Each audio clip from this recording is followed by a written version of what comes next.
Therapy Chat Podcast, episode 48. This is the Therapy Chat Podcast. The information shared in this podcast is not a substitute for seeking help from a licensed mental health professional.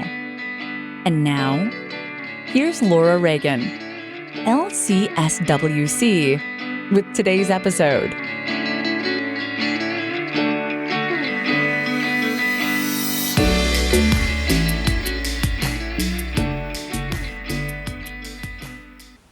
Today's podcast is brought to you by Audible.com. Get a free audiobook download and 30-day free trial at www.audibletrial.com/therapychat. Over 180,000 titles to choose from for your iPhone, Android, Kindle, or MP3 player. Hi, welcome back to Therapy Chat. Today, I'm really happy to have a very special guest with me. I'm talking to Eric Greene, aka One Awesome Dad. Eric, thanks so much for being on Therapy Chat today. Thanks so much for having me, Laura. I'm really happy to. And I have to tell our listeners the funny story of how we connected because I was a guest on Mercedes Samudio's Smart Empowered Parents Summit, and I saw your name there, and I was like, Eric Greene? Eric Greene, is that the Eric Greene that I went to elementary school, middle school, and high school with? And turns out that you were the same person. So I couldn't believe the crazy coincidence that we both, grew up together, lost touch, both went to the same college, got the same bachelor's degree in sociology. It's just so crazy. And then to reconnect that way. Yes, exactly. What a coincidence. I wasn't sure, though, with you. I was because your name had changed, right? Yeah, married name. Right. And then it dawned on me, I think, a little bit later than it did for you. But yeah, what a great way to reconnect. Yeah, it's really cool. And to find out that someone you kind of knew, we weren't really good friends, but, always knew that other person was there. And then to have such similar interests now and really reconnect over, an important core value to each of us that I guess, the world can be made a better place if parents can treat their children with love and respect. Right. And the additional coincidence of being on Mercedes' program together, too.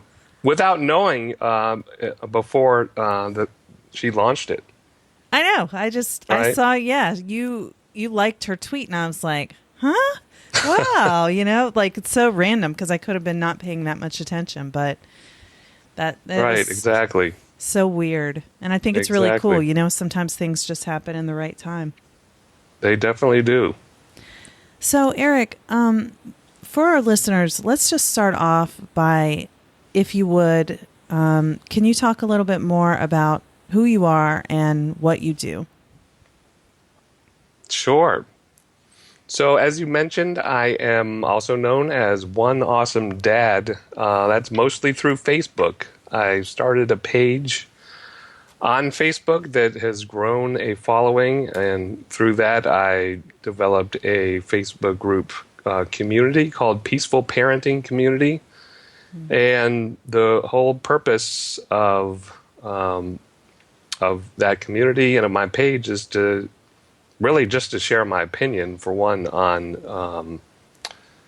on peaceful parenting, and the community is to help support parents who are wanting to know more about peaceful parenting. And I think it's an exciting time because so many parents do want to learn about peaceful parenting. We're tired of the conventional parenting approaches because they're just not working for us. The conventional approaches being shaming and spanking and punishing, and so I don't think those approaches are working. And so it is exciting to see so much interest developing in peaceful parenting. Yeah, and how do you define peaceful parenting? Is that like a specific thing, or is it just kind of a general concept? Right. So one, I think, is the obvious. Peaceful parenting is nonviolent. Um, and even though that is stating the obvious, I think it's worthy of being mentioned because when we talk about peaceful parenting, we really talk about no hitting at all, no smacking, no light swats on the behind. So there's no physical type of striking going on at all. So that's one aspect of it. But for me, I think it's really more of an attitude of wanting to have a peaceful relationship with your children, and wanting to have a cooperative relationship, right? Instead of this constant combative sort of battling and arguing. I think peaceful parenting is more about how can we cooperate, how can we get along, how can we live in partnership with each other, rather than having this kind of old school, I'm the parent, I'm the authority, you're the child, you've got to listen to me just because I'm the parent, right? I mean, Yeah. parents have the wisdom of life experience, but I think the approach of peaceful parenting is really to work in partnership with your children, as opposed to sort of commanding them around and controlling and wanting to fix them and kind of demanding obedience from them. Yeah, I will say that when I became a parent, well, first of all, before I became a parent, my kids are now 19 and 17. But before I became a parent, I had a lot of ideas when I would see other people's kids like running around in a restaurant or, just doing anything that I found annoying as a, young 20-something. I would say, oh, when I'm a parent, my kid's never going to do that. Oh, I'm going to teach my kid not to do that. And I had a lot of ideas about what that was supposed to look like and what kind of authoritative parent I was going to be, even though I'm not like a, super aggressive type person. I don't know where I got that from. I think that was like a cultural view because it's not the way I was raised. Right. Mm. But then once I had kids, all I wanted to do was just love them. And I did not want to scream at them. I didn't want to, force them to do anything. But I did feel a lot of pressure. I don't know if you've experienced this, but because I think things have changed a lot. But in the mid-90s, when I started having kids, it was like embarrassing if your kid would act out in public or something. And so there was sort of the fear of, well, if my child doesn't behave, then it makes me look bad or something. And this, perception that it's my job to make my child, quote unquote, behave, which means just basically be quiet. Don't attract attention, basically. Right. Yeah, I think there is a lot of that. There still is a lot of that pressure to have your children obey you, and have them listen to you, especially when we're out in public. I mean, I feel that too. So if we're out at the grocery store with my son, he's 5. So if we're out at the grocery store and I ask him to do something and there's a crowd around and he doesn't listen to me, suddenly there's that pressure, right, of getting your child to obey, to listen to you. And for me, I mean, my approach has never been to demand that obedience from my son.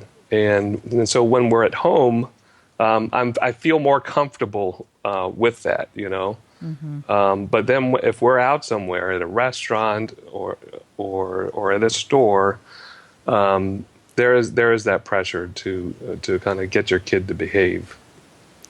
Yeah, I think that what will other people think kind of perspective leads parents to a lot of times treat their kids in a way that is actually incongruent with how they want to be as a parent.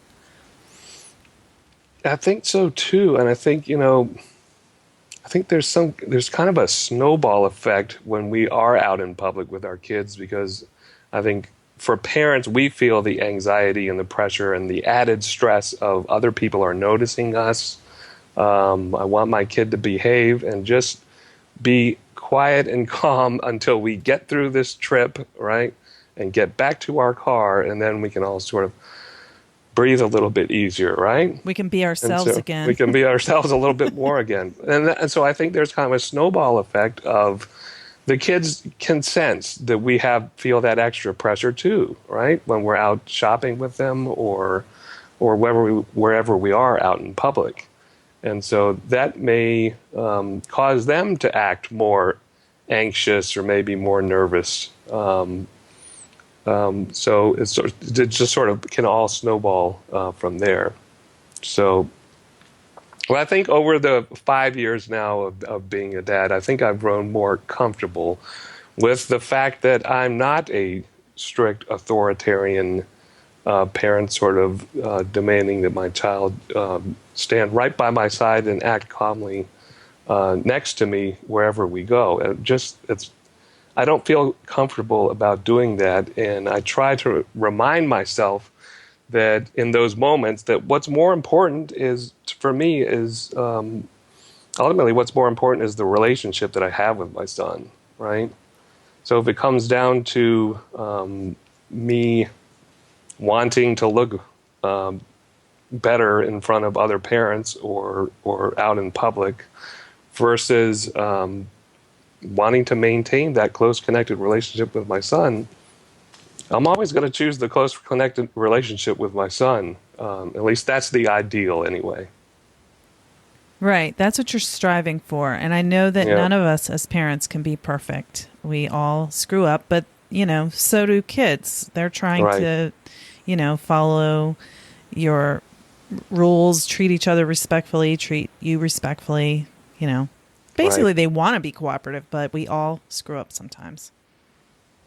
Yeah, and that's okay. I think for a lot of parents, who are new to peaceful parenting and they're just finding out about it and who sort of are familiarizing themselves with the quote-unquote rules of peaceful parenting, no hitting, no shaming.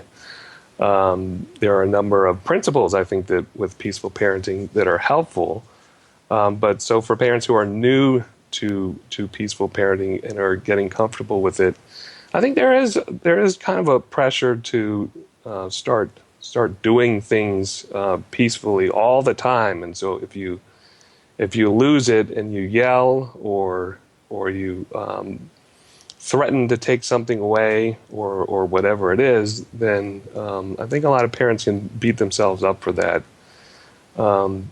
And so one of the reminders that I like to give parents who are transitioning to peaceful parenting is that it's really not about perfection. For me, it's about the process.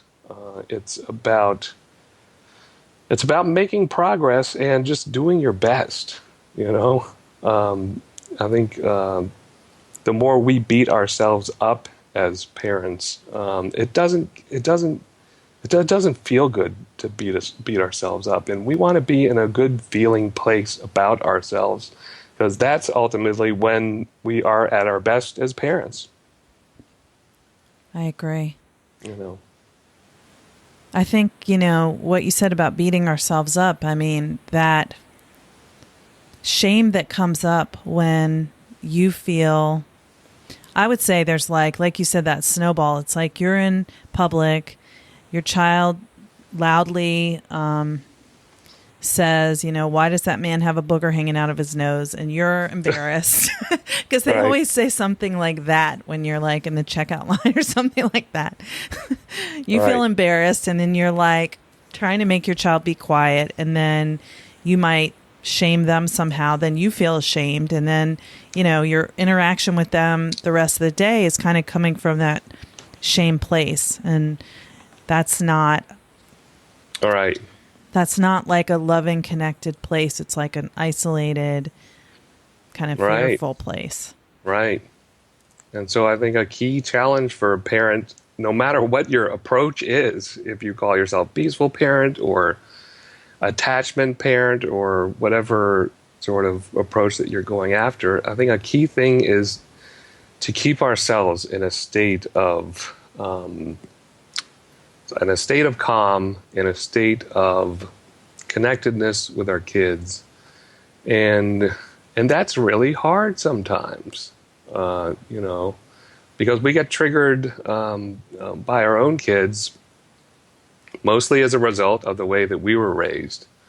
And so I think right now for parents who are doing this transition to peaceful parenting, the vast majority were not raised in peaceful homes, to varying degrees. But the point is that it's difficult to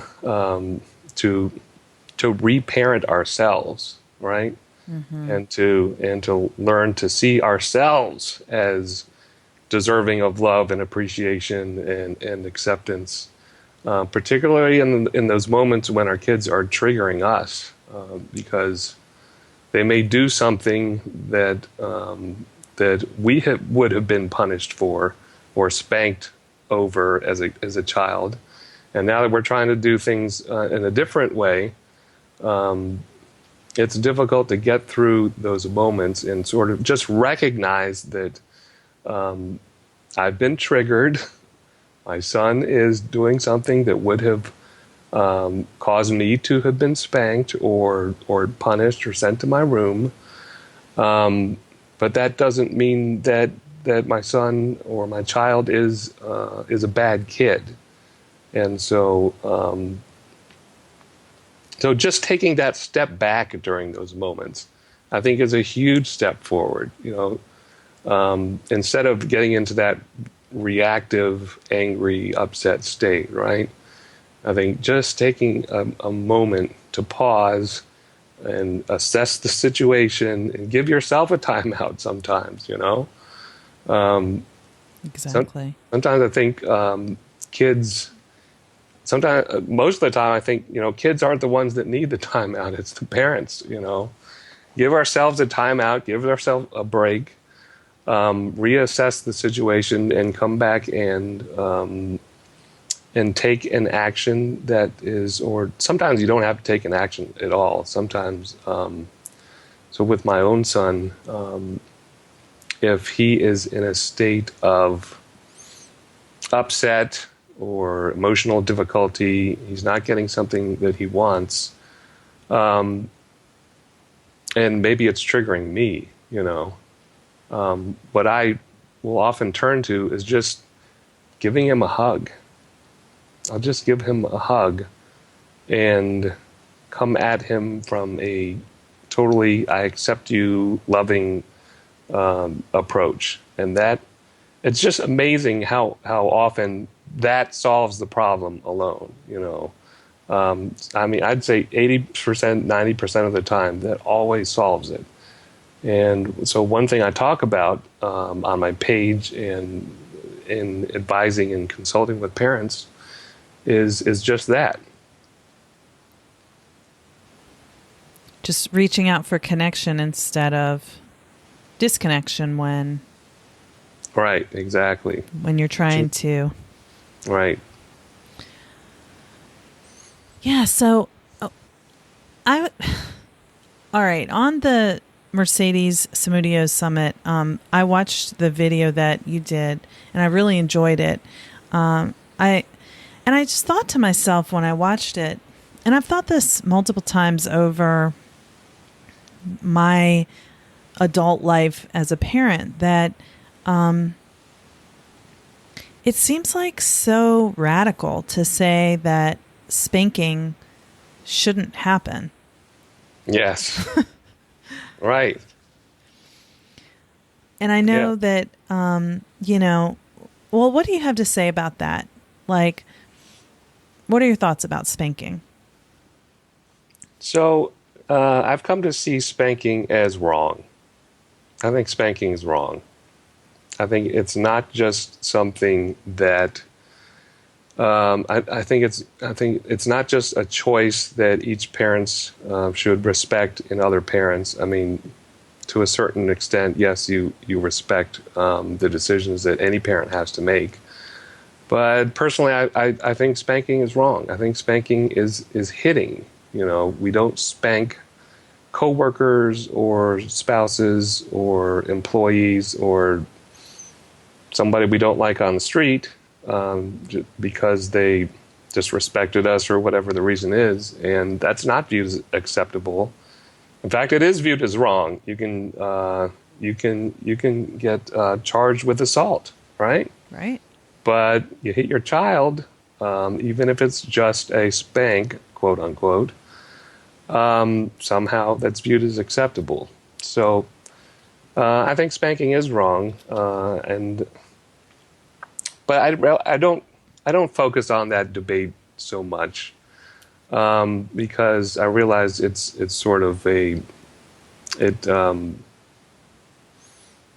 can. It's a tough debate to get into, and I think the better approach is to just help parents understand that spanking isn't necessary. There are actually better approaches that you can take.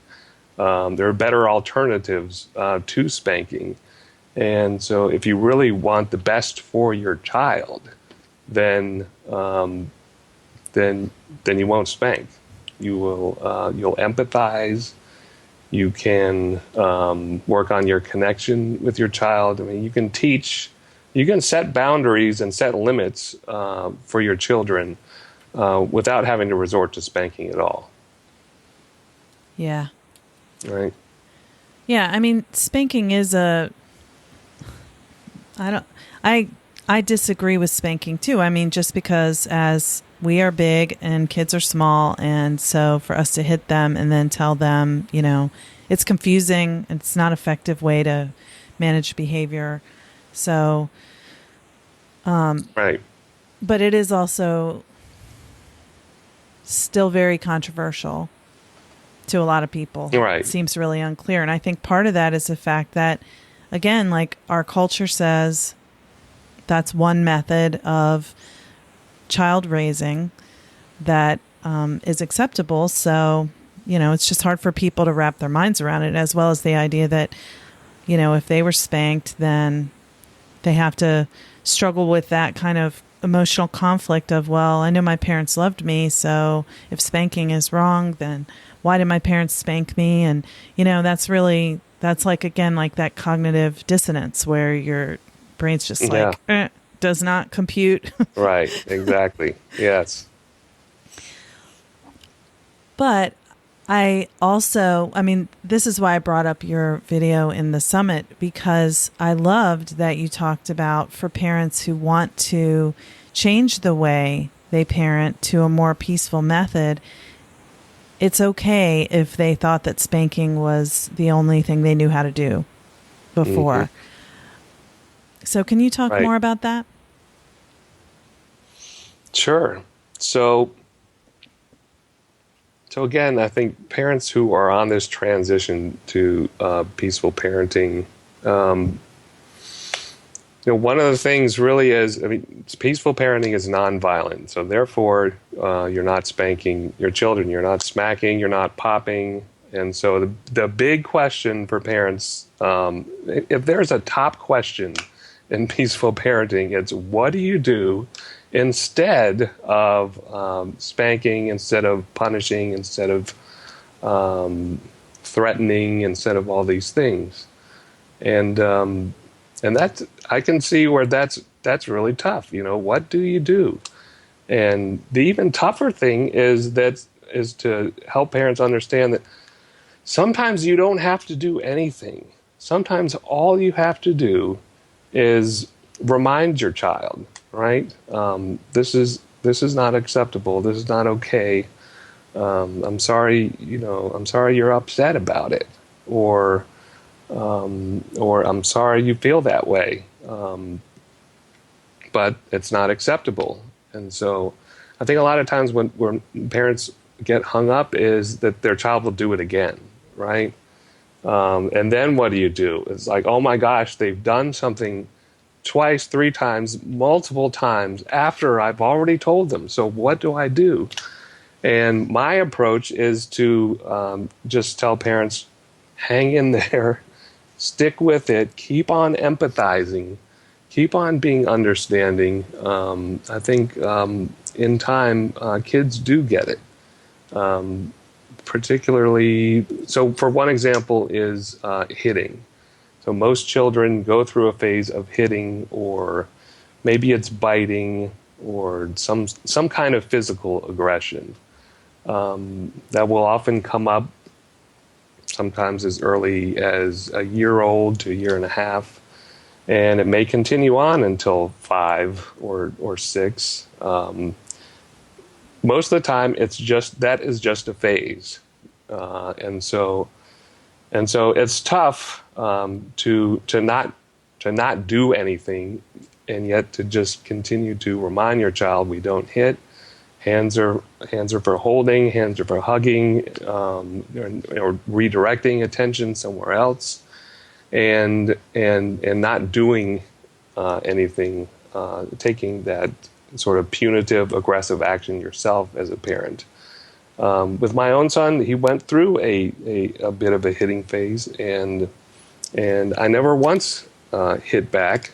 I would always redirect and remind him that hitting hurts, and then what I would do was empathize with the feelings that were going on underneath. I'm so sorry that you're feeling this way. Talk to me about what's going on. Remember, we don't hit, but we can talk about how you're feeling, and the phase eventually ended. So he's 5 years old now, and he never hits. It's not a problem at all. What I like to tell parents is really just hang in there, during these difficult phases. Sometimes, again, the alternative to spanking is really often not doing anything at all. You don't have to punish. You don't have to send a timeout. You don't have to take something away. The better approach, in my view, is to empathize and talk about the feelings that are going on underneath that are driving the behavior. I agree. And you're, by doing that, you're teaching the child to express the feeling that they're really not knowing how to express, which is the reason why they're hitting instead. Yeah, exactly. So you always accept the feelings. We always, the best approach is that, feelings are never wrong. You don't want to make your child feel wrong for having a feeling. That's when I think that we develop real problems, when we start denying those feelings and feeling shamed about them. But if we can help teach our children that feelings are acceptable, they just hurt sometimes. It just hurts. It hurts to have disappointments and frustrations and not getting what you want. But when we empathize with our children, I think it gives them that extra resilience. I think that will help them succeed later on in life, because they'll better be able to handle the difficulties and challenges of life that everyone goes through. Right, because telling people that any people, children or adults, that the feelings they have are not okay, it just teaches them to reject certain parts of themselves, Yeah, and that can be a real problem. I think for any child growing up to start to reject themselves, gosh, there's a part of me that's so shameful that my parents would hit me, and send me off to my room, that can be where some emotional damage can come in. And I think the more that children receive that type of harsh treatment, I think the the worse it can be if it's not countered by the empathizing and the close connection. Absolutely. All right. So for me, that's why I always talk about, empathy and connection. Work on that. Work on that closeness with your children every day. Even just 10 minutes a day of putting your phone aside, walking away from your computer, and not just spending time with your children, but spending time with your children without criticizing or trying to control or fix or, tell them that they're getting a bad attitude or they're being disrespectful. Just completely open, one-on-one, accepting and being present with them. I think that's more powerful to me than constantly trying to fix and control and demanding obedience. Yeah, I agree. So, Eric, how did you become interested in peaceful parenting? Where did you get the idea that this was how you wanted to be as a father? Right. Gosh, that could take a while.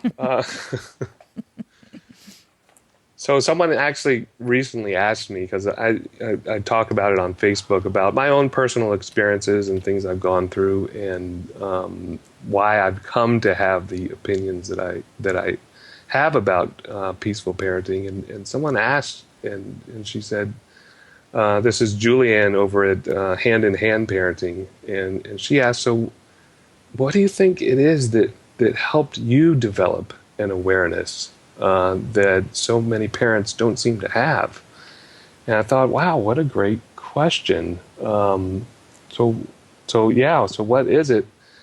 I think part of it is that for me, I lost a daughter in my early 20s, and it really had a devastating impact on me. And I think by the time my son was born, several years later, I was just so appreciating just my son's very existence.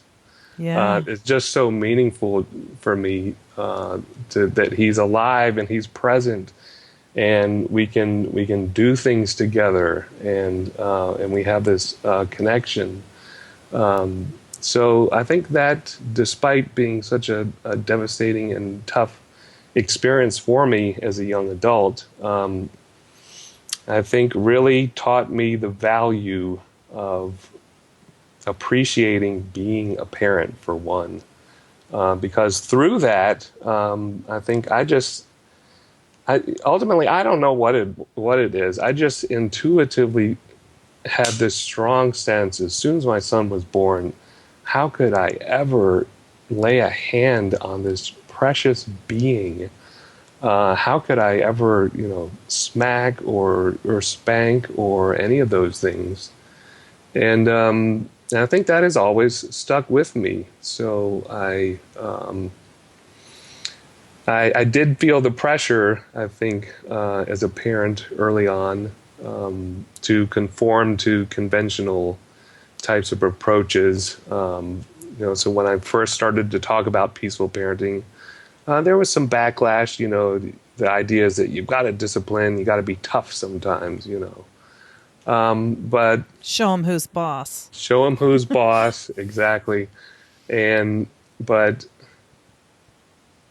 I think one of the first books I think that really helped solidify my understanding of peaceful parenting was Dr. Laura Markham's book, Peaceful. Is it Happy Parents? Peaceful Parents, Happy Kids, right? Okay. So Dr. Laura Markham's book I think is great, and from there I felt more emboldened, I think, to talk about my opinion. So I started a Facebook page and and started sharing my thoughts, and it took off from there. Wow. Yeah. Well, I really appreciate you sharing your story, and I did not know that. I can understand how losing a child can really for one, it could make someone, it could take you down a road where you can't connect with your child at all. I'm so glad that didn't happen to you. But on the other hand, it can make you really understand that it's not about like making little people, children, obey you and be little, representatives of you when you're out in public. It's about humans and human connection. And yeah, exactly. That's really all that matters. Right. That, to me, that is all that matters. I'm not interested in controlling or fixing or demanding my son listen to me all the time, except maybe when we're in the grocery store. Become a little more interested at that time. Become a little bit more interested, exactly.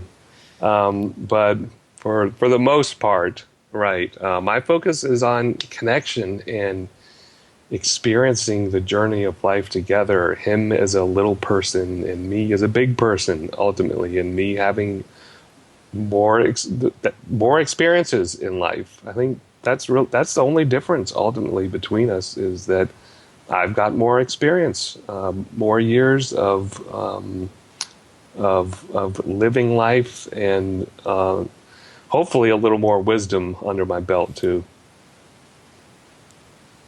Yeah, hopefully. Right. But sometimes, and that's another great thing about being a parent, I see him and I see wisdom in him, and I feel like I'm learning just as much as he's learning, hopefully, from me. No, I agree with you. I mean, children will say things that are so profound, and you're like, right. Sometimes it's like, how did they know that? But then it's like, they're almost speaking like universal truths that we choose to ignore sometimes. Right, and sometimes it's so obvious too. Yeah, but we don't see it. We don't see it, but they do, and then and they can serve as a reminder of the important things, Yeah, and another thing about the difference between a parent and child is that the child is depending on you to protect them and keep them safe. So when you're hitting them, that's really confusing. That is confusing. And I think, so the big example a lot of parents will turn to is, but you've got to physically intervene sometime when the child is what? About to run into the street.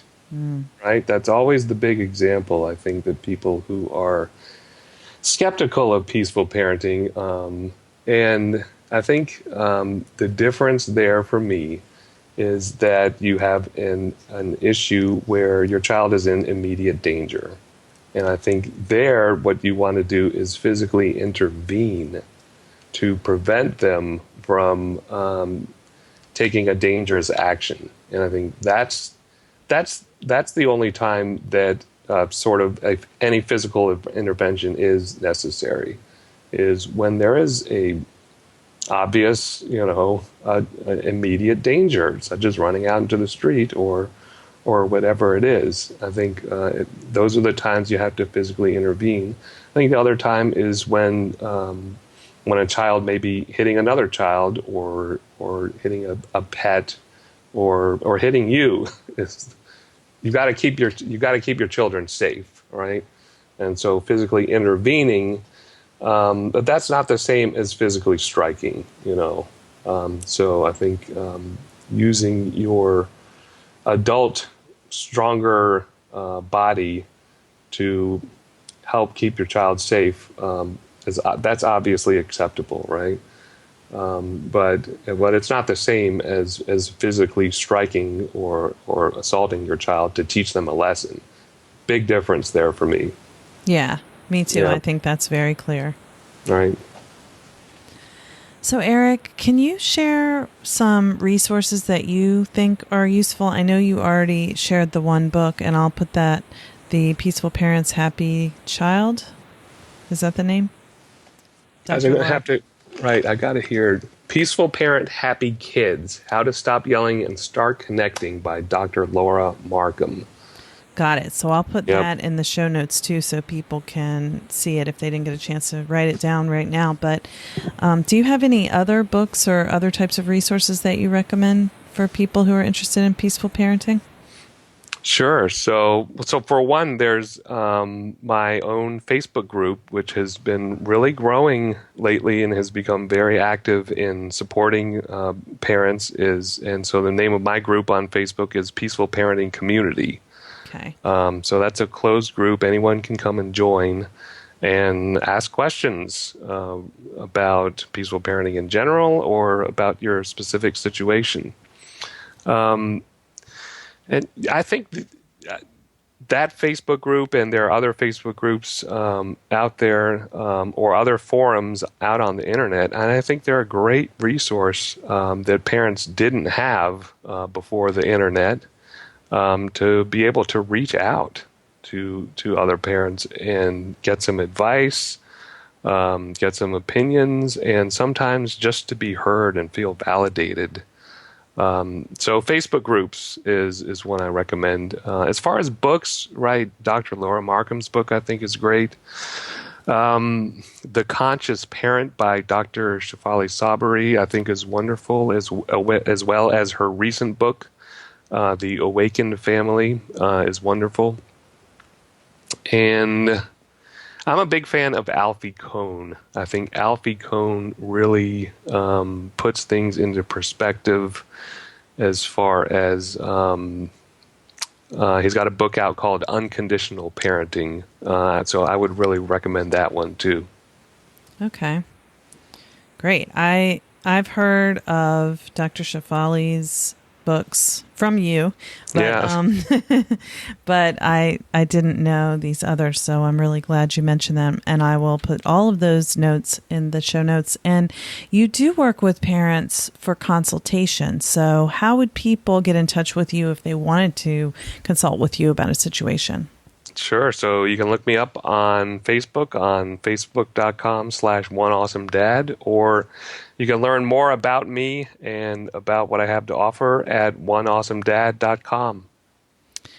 Got it. And that's the number one, right? The number one. All right. Well, Eric, thank you so much for being on Therapy Chat today and talking with us about peaceful parenting. I think people are going to take a lot of information away from this conversation. It's going to be really helpful. Thank you so much for having me, Laura. Again, it's great to connect with you, to reconnect with you. I hope you enjoyed my interview with Eric Greene, aka One Awesome Dad. I'm really impressed with the way Eric is spreading a message of peaceful parenting and using peer support through his 2 Facebook groups to guide parents in the right direction with peaceful parenting. We all want to do the best we can, and parenting is so hard. I'm grateful to Eric for taking the time to come on Therapy Chat today, and I hope you enjoyed our discussion. For you, the listeners of Therapy Chat, Audible is offering a free audiobook download with a free 30-day trial to give you the opportunity to check out their service. I checked, and all 4 books mentioned by Eric on today's episode are available on Audible. So, if you're not already a member, you could get one of them for free and support Therapy Chat if you use www.audibletrial.com/therapychat to start your free trial. And as always, please visit iTunes to leave a rating and review, subscribe so you can receive all the latest episodes, and download each new episode. Thanks so much for listening to Therapy Chat. Thank you for listening to the Therapy Chat podcast with Laura Reagan, LCSW-C. For more information, visit Laura's website at www.laurareaganlcswc.com.